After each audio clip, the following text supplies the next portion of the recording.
Hello à tous, c'est MeloGP et on se retrouve aujourd'hui pour résumer les séances d'essai du Grand Prix du Qatar où on a pu voir que Jack Miller avait un nouvel aileron.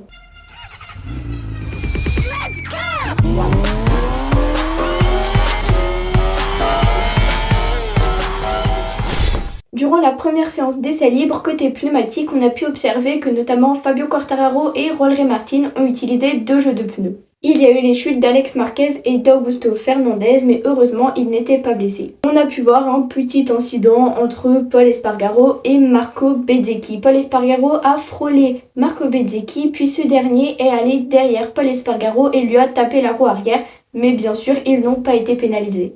Et il y a eu une belle surprise pendant ces séances d'essai et vous verrez que ça se confirme par la suite. Raúl Fernandez qui a mené la séance d'essai libre pendant plus de la moitié du temps.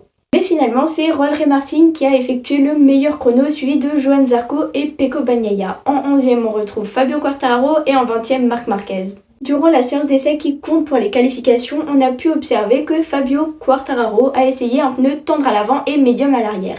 Et on le sait, c'est assez rare de voir Fabio avec un pneu tendre. Durant cette séance, il y a eu les chutes de Jack Miller, Johan Zarco et en toute fin de Pol Espargaro.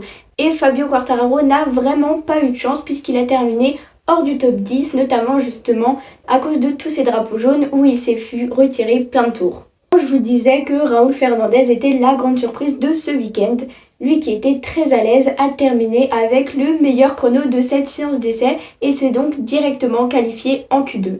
Dans ce top 10 des pilotes qualifiés directement en Q2, il est suivi de Di Giannantonio, les pilotes Aprilia, Marc Marquez, Brad Binder, Luca Marini, Augusto Fernandez, Pecco Bagnaia et Jorge Martin. Et on a pu voir Augusto Fernandez très content de rentrer au box après s'être qualifié directement en Q2. Il a fait une sorte de dérapage et il a failli tomber devant son box. On a pu voir la chute d'Alex Marquez exactement au même endroit que la veille dans le virage 2 qui est un virage assez lent. Il était complètement hors trajectoire et voilà pourquoi il a chuté. Il y a eu un incident entre Franco Morbidelli et Aleix Espargaro qui n'est pas passé inaperçu. Franco Morbidelli a un petit peu bousculé Aleix Espargaro et ce dernier, on le sait, est très sanguin et était assez énervé. Donc tout de suite après, il est allé et il a claqué assez fort le casque de Franco Morbidelli. Cet acte n'est bien évidemment pas resté sans sanction. Après de longues minutes d'attente, le doyen de la catégorie s'est vu prendre 6 places de pénalité sur la grille.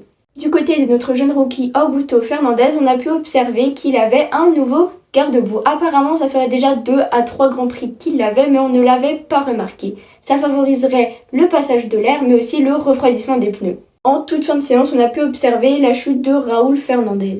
Et c'est Fabio Quartararo qui a essayé un pneu dur pendant la séance d'essai, qui a terminé avec le meilleur chrono en 1 minute 53 secondes et 531 millièmes.